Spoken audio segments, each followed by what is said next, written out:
y a pas longtemps, j'ai regardé Mardi Suprême au cinéma et je voulais partager un peu ce que j'ai ressenti par rapport à ce film. Enfin, j'ai regardé il y a 2 semaines à peu près, 3 semaines. Juste, j'ai trouvé qu'il y avait des scènes qui étaient un peu, pas cringe, mais qui étaient un peu trop obvious. Enfin, je vais donner l'exemple, c'est ce qui se passait dans la baignoire. Voilà. Seuls ceux qui ont vu le film ont peut-être compris. Mais c'est pas de ça que je voulais parler, c'est plus dans le sens de pourquoi rêver grand, c'est le message clé du film. Le côté de tu n'as rien à perdre. Ça m'a fait penser justement à la vidéo de Timothée Chalamet, que je sais plus il avait quel âge, je pense qu'il avait 15-16 ans. Une vidéo de lui qui dit que vous n'avez rien à perdre.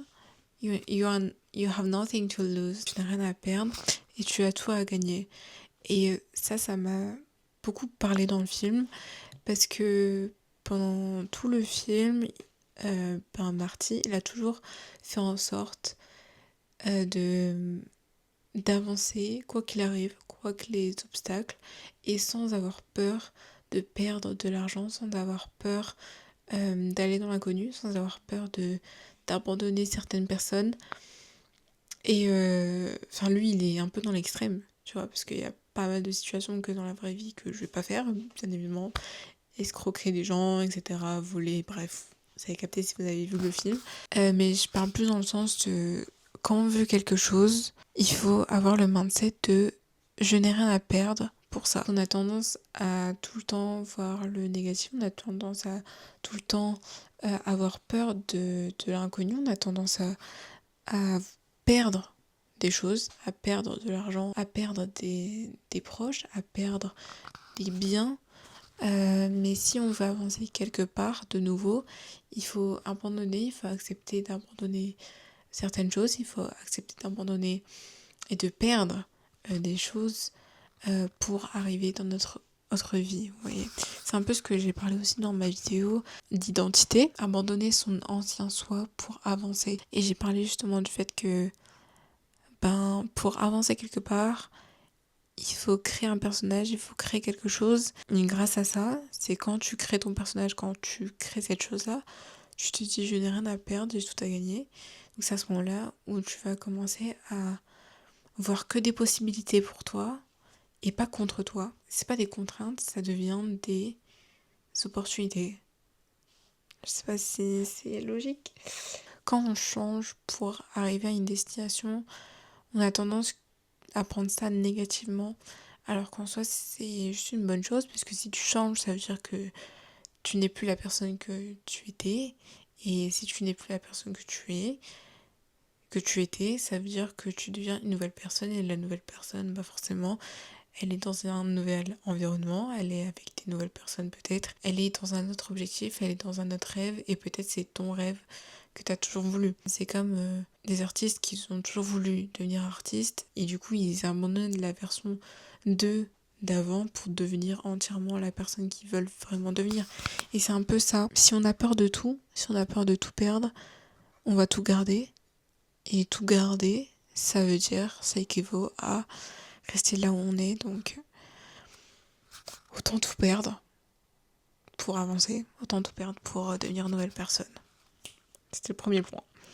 Il y a aussi un autre point que j'ai vu, c'est créer ses opportunités. C'est-à-dire que tout au long de son parcours, il a créé ses opportunités de A à Z.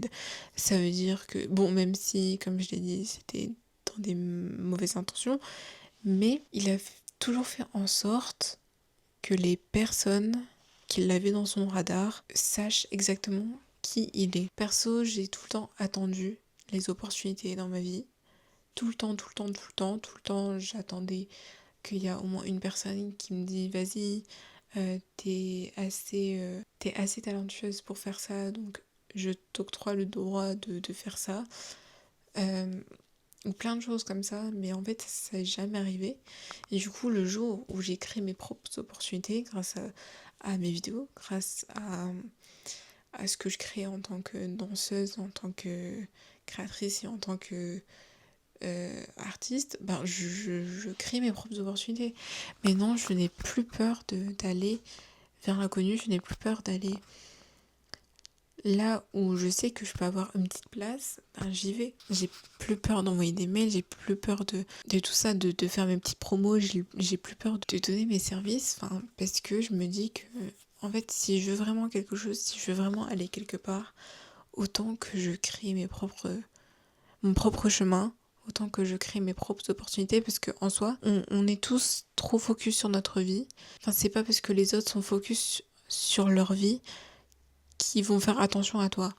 C'est à toi aussi de prendre les devants, c'est à toi de te dire, c'est aussi ma vie, donc j'ai le droit d'être focus dans ma vie, enfin, sur ma vie.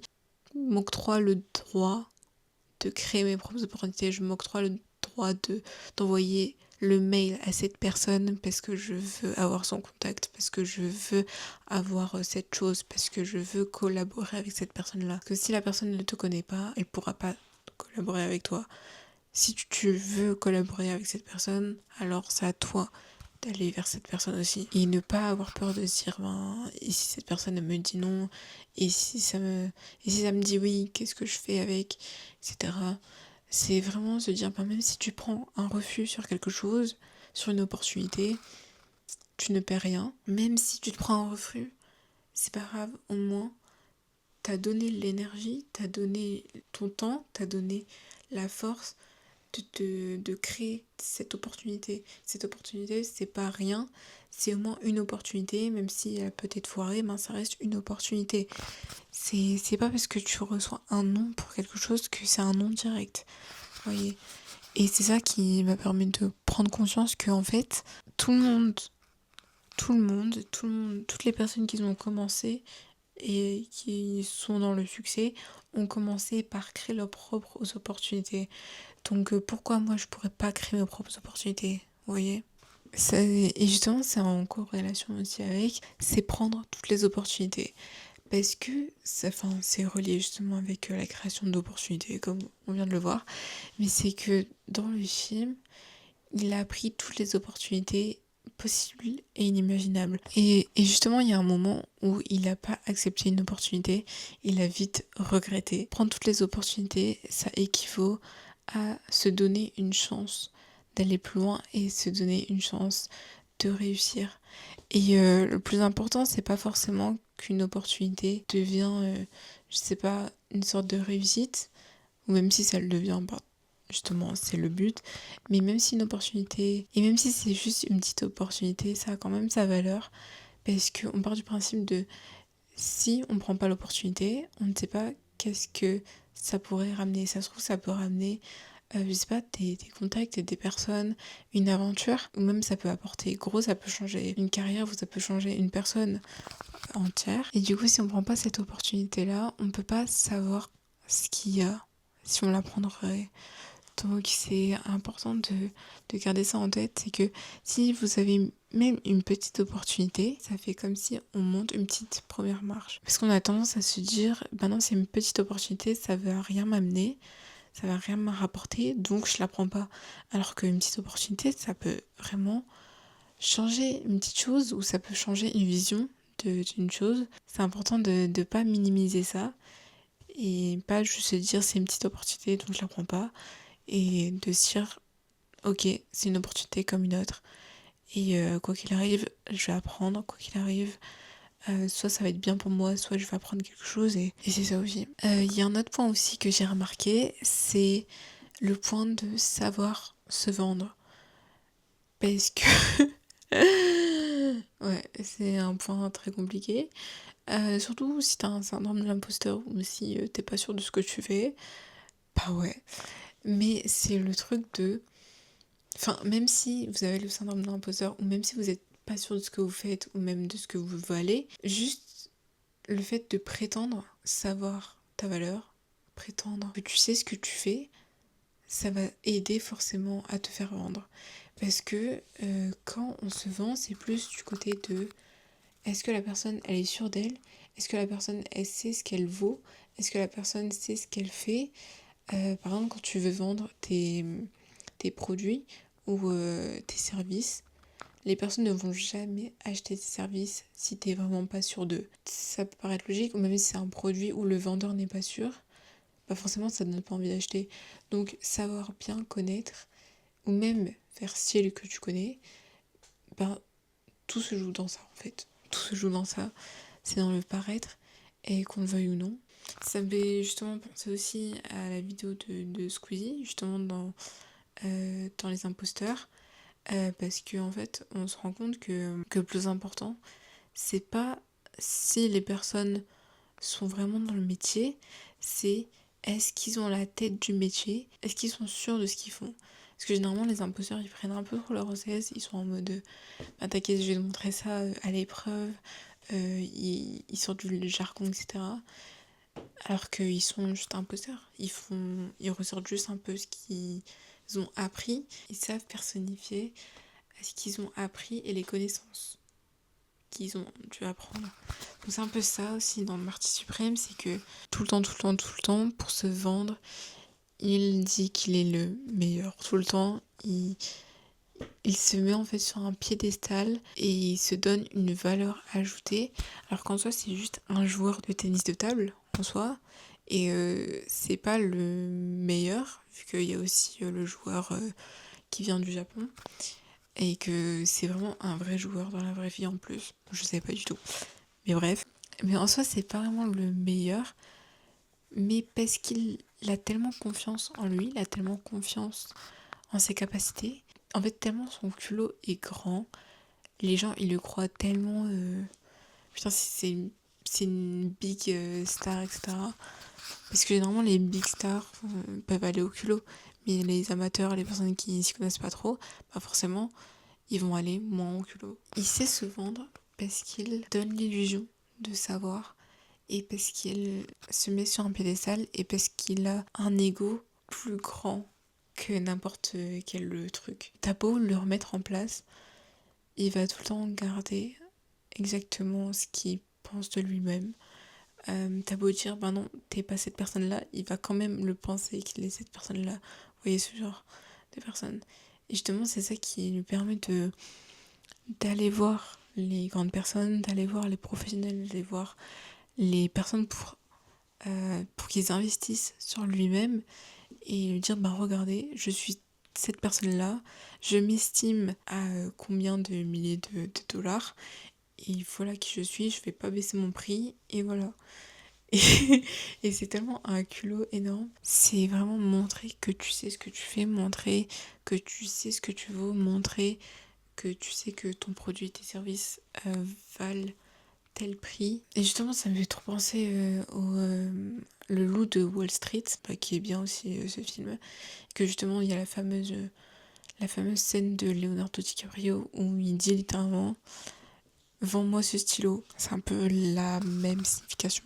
Et la dernière chose que j'ai vue, c'est la confiance qu'il a que tout va bien se passer. Parce qu'en fait, quand on voit vraiment dans le film que du début à la fin, rien ne se passe comme prévu, et lui, même si rien ne se passe comme prévu, pour lui, tout se passe comme prévu. Genre, enfin, je sais pas, genre, il est arrivé à un niveau de je m'en fous, je le fais, et je m'en fous en fait, de ce qui se passe littéralement. Tout ira bien, quoi qu'il arrive. Et il y a un passage, attendez, il y a un passage où justement l'actrice, je sais plus du tout le nom dans le film, mais à un moment l'actrice genre, elle est en mode bah, comment tu vis dans la vie de tous les jours, et lui il dit en fait il a vraiment confiance en ce qu'il fait, et il sait que l'argent va venir, qu'il va continuer aussi à venir, et ça reprend un peu le truc d'apprendre à gérer la peur de l'inconnu, et de, même si rien ne se passe comme prévu, se dire peut-être que ça doit se passer comme ça, pour une raison, ça doit se passer pour arriver à là où je suis censée arriver. Et justement, aussi à peu près dans la même scène, où la meuf, elle dit en fait que et si tout ça fonctionne pas, qu'est-ce que tu vas faire? Et il a littéralement dit que ça rentre même pas dans son subconscient, ça rentre même pas dans son inconscient. Donc ça veut dire que littéralement dans sa tête, l'échec n'existe pas. Et même si l'échec existe dans sa tête, ça veut dire que c'est un passage pour arriver exactement là où il doit être. Parce que l'échec, on le prend négativement, alors que l'échec, ça peut être une redirection, ça peut être quelque chose que tu apprends. Enfin, un échec, c'est jamais négatif. Je sais pas pourquoi on nous a appris que c'était négatif. Parce qu'en soi, un échec, ça te permet justement d'apprendre, de remodeler ce qu'il faut remodeler et de réessayer.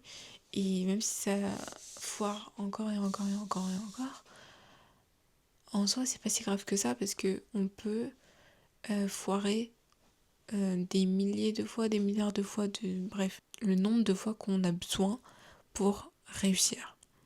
Il n'y a pas de oui, si je fais ça et que j'échoue, c'est fini. C'est jamais fini en soi parce que tout est un peu. euh, c'est un peu. Tout est un peu éternel, on va dire. Mais juste que ça rentre même pas dans l'esprit de. Ben, si j'ai un rêve et ça fonctionne pas, ça rentre même pas dans l'esprit. Et même si ça rentre dans mon esprit, que ça devient un échec, ben l'échec ça me permet d'aller plus loin, quelque part. Et il y a aussi le truc qui me fait penser, c'est que il y a quelque chose. Attends, je sais plus c'était quoi qui dit, mais c'est que une personne qui a réussi, c'est une personne qui a pas arrêté d'échouer. Parce que en soi, le succès, c'est quoi? Genre, en fait, c'est comme la dualité entre le noir et le blanc. Comment on peut savoir que le noir, c'est noir et le blanc, c'est blanc? Vous voyez? Enfin, je sais pas comment expliquer, mais vous avez compris. Parce que s'il y a du noir, il y a forcément du blanc. S'il y a l'échec, il y a forcément le succès. Il y a tout le temps les deux opposés qui sont toujours là. Tu vois? Enfin, c'est quoi le succès s'il n'y a pas d'échec? Ça n'existerait pas, du coup. Mais même, genre, Timothée Chalamet, ça m'a trop pensé à son award, où quand il a dit, ben moi j'ai envie de faire partie des... Enfin, les personnes qui sont le plus réussies. Voilà. Et voilà, c'est un peu au même caractère que Marty Suprême, on va pas se mytho. Donc, ça. En fait, c'est trouver la balance de... Même si tu doutes dans ce que tu fais, tu peux pas laisser ce doute consumer consumer en fait ton rêve et là où tu vas aller. Parce que sinon, c'est laisser l'échec tel quel, c'est laisser un échec. Et beaucoup de personnes vont prendre l'échec comme ben c'est quelque chose qu'il faut plus faire. Alors que si tu prends l'échec comme un tremplin, ben ça va devenir un tremplin. Et ouais, en fait j'étais choquée aussi parce qu'ils ont pas gagné de prix. Donc un peu choquée parce que je voyais Marty Suprême partout. En plus, Timothée, il a fait aussi le clip avec Kids, il me semble, je sais même plus son prénom. Oh my fucking god.